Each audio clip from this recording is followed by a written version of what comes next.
수요일 날 바라나시를 갔다 왔습니다. 인도 가신 분은 다 갔다 오셨죠? 예. 바라나시를 갈 때마다 느끼는 것은 참 영적인 어둠이 짙다는 느낌이에요. 어둠은 그냥 음산한 분위기를 말하는 건 아니고요. 어둠이 메시지가 있죠? 어둠이 던지는 메시지가 있어요. 그 메시지를 받고 따라가면 어둠에 갇힌 거예요.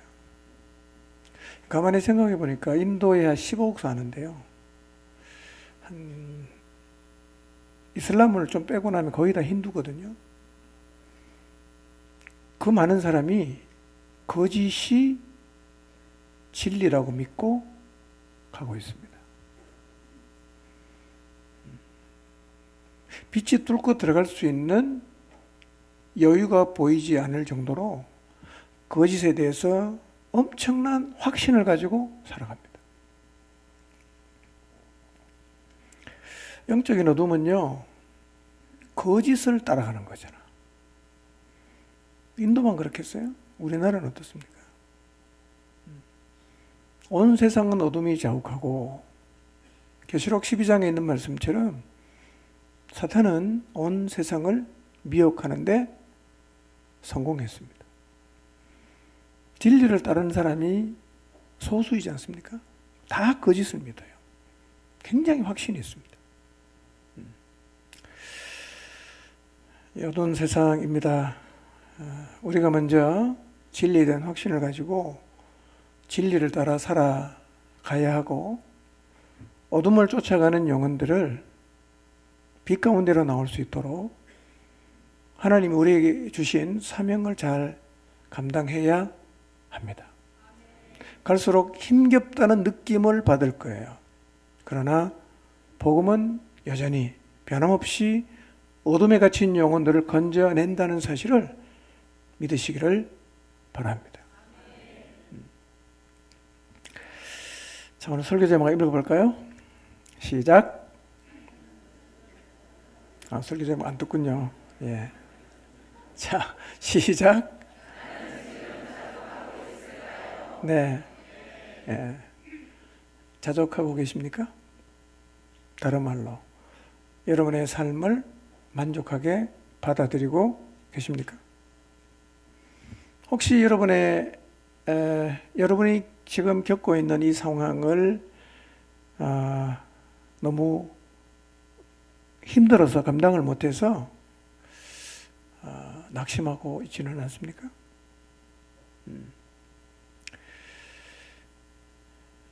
오늘 빌립보서 4장 10절에서 13절 내용 중에 11절, 12절, 13절은 바울의 신앙 고백인데요. 참 놀라운 고백이에요. 정말 호화판으로 잘 사는 사람이 이런 얘기했으면 우리에게 사실은 더 깊이 공감이 안 됐을 거예요. 늘 어렵고 궁핍하게 그리고 많이 비천한 가운데 처하며 살았던 바울이 말하기를 나는 모든 상황에서 자족한다 라고 얘기하고 있는데요. 진짜 놀라운 고백입니다. 저는 이 사도 바울의 고백이 우리 모두의 동일한 고백이 되기를 바랍니다. 나는 모든 형편에서 자족한다. 예. 놀라운 간증이죠. 어떻게 모든 형편에서 자족하는 게 가능할까요? 10절을 보면 이 바울이 에바브로디도를 만난 다음에 주 안에서 크게 기뻐한다고 했을 때 이 말은 사실은 오해의 소지가 좀 있어요. 어떤 오해냐면 돈 주니까 좋아하는구나 이런 오해의 소지가 충분히 있었어요. 바울도 인간이네. 돈 주니까 저렇게 좋아하는구나. 그런 시각을 가질 수 있고요. 실제로 바울은 오해를 많이 받았죠. 데살로니가 교회 성도들에게는 돈에 대한 욕심 때문에 복음을 전한다고 비방을 받았고 고린도 교회로부터는 예루살렘 교회를 구제한다는 명목으로 디도를 앞세워서 돈을 착취한다. 그렇게 비난을 했습니다. 그래서 에바브로디다가 온 것 때문에 너무너무 기뻐서 감사를 표하지만 그 뒤에다가 본인의 신앙 고백을 하면서 내가 진짜 기뻐하는 것은 돈 때문이 아니라는 것을 굳이 밝히고 있어요. 11절 12절 보면 내가 궁핍함으로 말하는 것이 아니다 라는 말은 궁핍하지 않다는 말이 아니라 실제로 궁핍하다는 말이에요. 바울은 궁핍했습니다. 그러나 진실로 돈을 바라지는 않았습니다. 그의 주머니는 늘 비어 있었어요.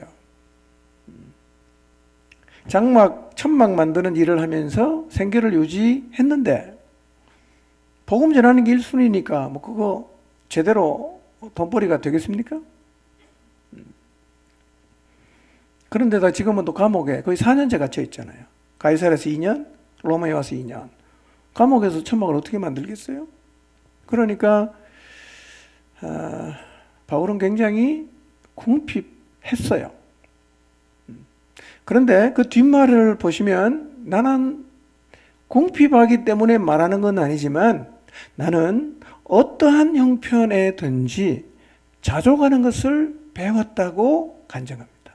나는 자족하기를 배웠습니다. 없어도 살 수 있고 있어도 살 수 있는 비결을 나는 배웠습니다. 이렇게 얘기해요. 저는 우리 모두도 이 비결을 꼭 배우게 되기를 바랍니다. 예. 사실은 우리 신앙생활 하다가 중간에 가서 낙심하고 절망하고 하는 이유가 다 뭡니까? 궁핍 아닙니까? 비천에 처하는 것 때문에 그렇지 않습니까? 왜 하나님 날 안 도와주냐? 이게 늘 우리가 하나님을 향해서 힘들 때 내뱉는 얘기란 말이에요. 왜 나를 왜 이렇게 안 도와주냐고. 내가 이렇게 복음 위에 살려고 노력하는 거 하나님 모르시냐고. 이렇게 우리가 주님 앞에 항변할 때가 많지 않습니까?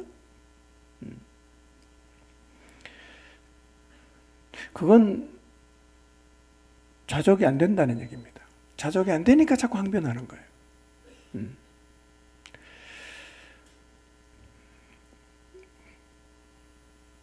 고린도서 12장에 보면 바울이 고린도 교회에 보낸 편지에서 내가 세 번째 가기를 준비하고 있지만 고린도 교인을 향해서 이렇게 말해요. 너희에게 폐를 끼치지 않기 바란다. 나는 너희의 재물을 구하지 않는다. 오히려 바울은 고린도 교회가 재정 지원하면 사양을 했습니다. 괜찮습니다. 왜냐? 그걸 받으면 복음이 질이 떨어지니까 바울은 거부합니다. 바울은요 굉장히 궁핍했습니다. 그런데 놀랍게 돈에 매이질 않았어요. 여러분 궁핍하면 돈에 매입니다. 궁핍하면 돈에 잘 넘어갑니다. 그러나 바울은 궁핍했지만 돈에 매이질 않았어요. 돈 없다고 힘들어하지도 않았습니다. 굉장히 자신만만하죠. 사실은요, 이 바울의 말을 오해하면 오늘날 어떤 선교사님이 이렇게 말하면요, 후원이 주르륵 떨어질 수도 있어요. 배부르네. 그만둬도 되겠다. 이렇게 반응할 수도 있어요. 바울은 궁핍에서 벗어나는 것이 관심사가 아니었습니다. 어떠한 형편에든지라는 헬라어는 엔 호이스 에이미라는 말인데요. 이런 뜻이라고 그랬죠. 어떤 환경에서도 나는 하나님의 사람답게 존재한다. 예. 여러분 어떤 환경에 있더라도 하나님의 사람답게 존재하시기를 바랍니다. 비굴해지지 말고 약해지지 마시고 어깨 너릇거리지 마시고 어떤 형편에 있든지 간에 자족하면서 하나님의 사람답게 존재하시기를 바랍니다.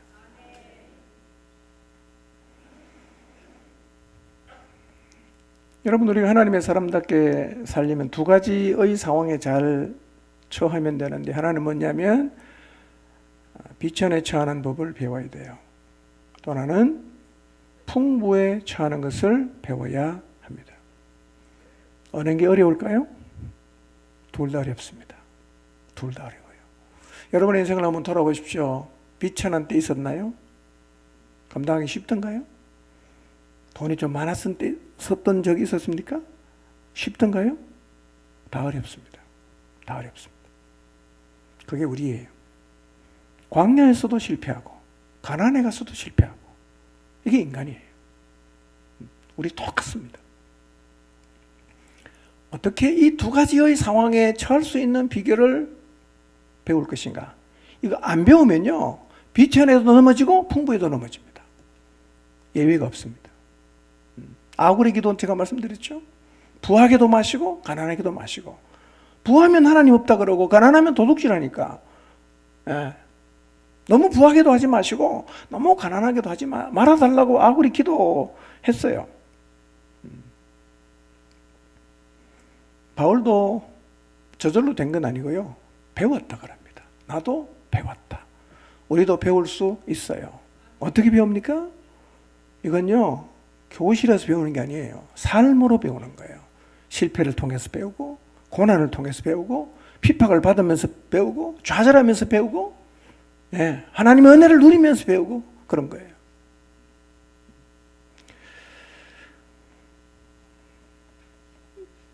비결을 배웠다는 헬라어가 메미 에마이라는 말인데요, 이것도 신약에서 한 번만 딱 사용된 단어입니다. 이런 뜻이라고 했습니다. 비밀을 전수받는다. 비밀을 전수받는다. 예수님과의 관계 안에서 모든 상황을 감당해낼 수 있는 비밀을 전수받을 수 있다는 거예요. 그래서 비천과 풍부에도 처하는 법은, 첫째는 뭐라 그랬어요? 하나님의 주권적 섭리를 믿을 때 배우게 돼요. 여러분, 내 인생을 하나님의 주권으로 인도한다는 사실을 믿으면 비천에 처한들 뭐가 문제가 되고 풍부에 처한들 뭐가 문제가 되겠어요? 내가 지금 비천하고 힘겨운 상황에 있는데 이것이 하나님의 무관심 때문이 아니라, 하나님이 나를 잊어버려서 그런 게 아니라 하나님의 주권적인 섭리 때문이라는 것을 믿는다면 비천에서 왜 우리가 낙심하겠어요? 지금 내가 누리고 있는 이 부요가 하나님의 주권적 섭리가 있다고 믿는다면 그 돈을 나만 위해 쓰겠습니까? 흘려보내겠죠. 좀 더 많이 갖췄다고 우리가 교만해지지 않을 거예요. 여러분, 혹시 비천에 처해 계십니까? 혹시 부요에 처해 계십니까? 하나님은 우리를 다 알아요. 하나님은 우리를 향해 절대로 무심하지 않습니다. 그분은 주권적으로 우리 인생을 인도하십니다. 하나님이 주권적으로 여러분의 인생을 섭리 가운데로 끌고 간다는 사실을 믿으시길 바랍니다. 그리고 그 상황을 받으십시오. 주님의 주권적 섭리가 있구나. 끝에 가면 반드시 하나님의 뜻을 내가 알게 되겠구나. 받아들일 수 있는 거죠. 바울이 얼마나 고난을 많이 당했어요. 얼마나 비굴한 자리에 많이 있었어요. 바울은 하나님의 주권적인 섭리를 믿었어요. 감당하는 거예요. 두 번째는 비천과 풍부에 처하는 두 번째 방법은 하나님이 옳다는 걸 믿어야 돼요. 하나님이 옳다는 걸 믿어야 됩니다.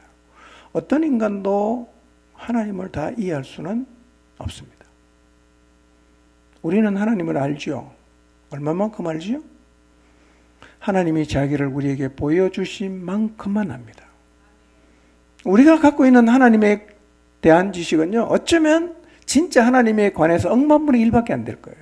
몰라요. 보여주신 것만 알아. 그분 신실하시구나. 그분 전지전능하시구나. 그분 나를 사랑하시는구나. 그렇게 보여주신 것 외에는 우리는 하나님을 알 수가 없단 말이에요. 여러분, 하나님이 옳다고 믿으시기를 바랍니다. 하나님 옳다. 실수 아니다. 그럼 받을 수 있지 않겠어요? 실수가 아닌데. 뭔가 계획이 있다고 믿는다면 받아들일 수가 있어요. 여러분, 바울은 빌립보의 교회가 세워지는 과정을 통해서 결국 하나님이 하라는 대로 하는 게 옳다는 걸 배웠을 거예요. 우리 인생도 돌아보면 하나님이 옳구나 하는 것을 배우게 되는 사건을 겪어요. 여러분, 여러분의 뜻대로 안 되는 게 복인 줄로 믿으시기 바랍니다. 여기 계신 모두 저를 포함해서 우리가 원하는 뜻대로 되었다면 여기 거의 없을 수도 있어요. 여기 다 없습니다. 그래서 때로는 하나님이 우리를 이 하나님 앞에 머물게 만들기 위해서 돌아서 가기도 하고요. 구덩이 빠지게도 하시고 그렇게 하는 거예요. 여러분의 뜻대로 안 되는 게 축복임을 믿으시기 바랍니다. 예, 안 되기 때문에 여기 와 있는 거예요. 예, 얼마나 복입니까? 여러분, 하나님이 하시는 일이 옳지요? 그렇죠? 아멘입니까? 왜 이해를 못하죠, 우리가? 옳은데 왜 이해가 안 돼요? 옳은 이유를 알아야 될 거 아니겠어요? 근데 우리는 하나님이 옳다는 거는 알지만 이유를 설명하라고 하면 설명을 못해요. 그 이유가 뭐라 그랬죠? 너무나 차이가 많이 나요. 하늘과 땅이요. 꼭 기억하십시오. 하나님의 길은 조금만 설명하면 이해되는 수준이 거의 아닙니다. 아무리 설명해도 이해가 안 돼요. 내가 지금 겪고 있으면서도 왜 이렇게 하는지 이해를 못해요. 언제 알까요? 결과를 보면 알아요.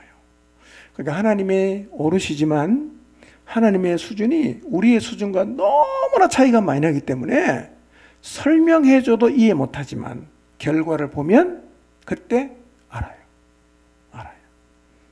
하나님의 오르심을 믿으시기 바랍니다. 옳다면 시험 들 일이 없잖아요. 옳다면 낙심할 이유가 없잖아.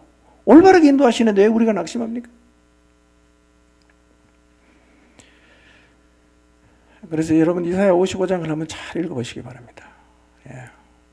비와 눈이 하늘에서 내려와서 땅을 적시고 소출이 나게 하고 종자를 주고 양식을 주는 것처럼 오늘 우리가 비천한 자리에 있든지 아니면 풍부한 자리에 있든지 하나님의 주권을 믿고 하나님의 오르심을 믿고 자족함으로 나아가면 하나님이 기뻐하시는 뜻이 이루어집니다.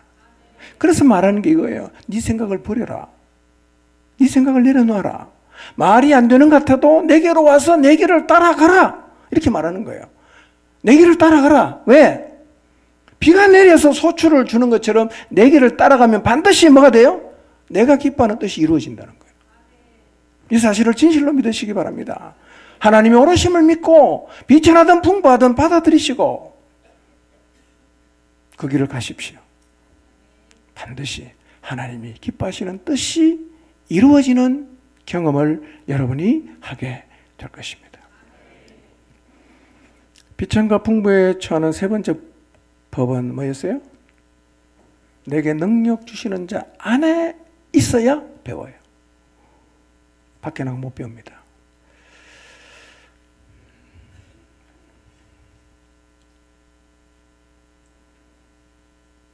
내가 모든 것을 할 수 있다는 말은 내가 원하는 모든 것을, 내가 하고 싶은 모든 것을 할 수 있다는 의미는 분명히 아닙니다. 뭘 보니까 알 수 있어요? 이 말을 한 바울의 삶을 보니까 그건 아니란 말이에요. 고린도후서 12장 7절 이후를 보면 바울이 자기 몸 안에 있는 어떤 질병, 안질로 되게 보고 어떤 사람은 간질로도 보는데요. 그거 좀 낫게 해달라고 하나님 앞에 3번 기도했어요. 하나님 말씀하십니다. 내 은혜가 너한테는 족하다. 바울이 어떻게 합니까? 받아들입니다. 받아들여요. 여러분이 하나님 앞에 여러분의 삶에서 너무 불편하고 힘겨워서 하나님 제발 이거 좀 해결해 주세요라고 정말 간절히 기도했지만 하나님이 어떤 이유인지는 모르지만 노라고 말한 부분이 있을 수 있어요. 그때 우리가 보일 수 있는 바는 크게 2가지죠. 예수 믿어도 소용없다 그리고 떠나가는 거예요. 하나는 받아들이는 거예요. 어떤 게 할 수 있는 사람이에요? 받아들이는 사람이에요. 받아들이는 사람이에요. 이걸 할 수 있어야 됩니다. 내 기도에 하나님이 노라고 대답하는 것을 받아들일 수 있어야 됩니다. 그게 능력 주시는 자 안에서 내가 모든 것을 할 수 있다는 말의 의미란 말이에요.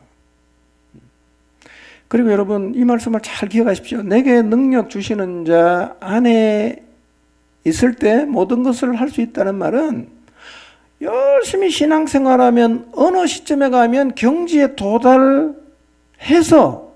그때부터는 뭐든지 다 할 수 있다라는 의미가 절대로 아니에요. 예수님은 50년 믿어도 그 경지에는 도달 못합니다. 그러니까 내가 모든 것을 할 수 있는 것은 어느 경지에 도달한 게 아니에요. 뭐예요? 능력 주시는 자 안에 있는 게 해답이란 말이에요. 능력 주시는 자 안에. 예수님 믿은 지 한 달밖에 안 돼도 됩니다. 능력 주시는 자 안에 있으면 된단 말이에요. 그럼 자꾸 이 말을 교회 오래 다니고 신실하면 이런 경지에 도달한다고 생각하지 마십시오. 내가 할 수 있는 건 아니에요. 능력 주시는 자 안에 있어야 할 수 있는데요. 거꾸로 생각해 보세요. 내가 우리에게 능력을 주시는 예수 그리스도 밖에 있으면 모든 걸 할 수 있나요? 할 수 없나요? 없지요. 빛에 취할 수 없지요. 풍부에 취할 수도 없어요. 그러면 참된 그리스도인으로 살아가려면 반드시 어떻게 해야 됩니까?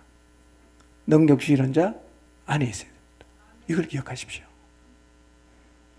여러분 신앙생활은요, 종교적으로 교회를 열심히 나오는 게 전부가 아니라 날마다 우리가 기억해야 됩니다. 내가 예수 그리스도 안에 있지 않으면 나는 비천에 처하면 망하고 부요에도 망한다. 나는 원래 그런 존재이다. 원래 인간이다 그래요.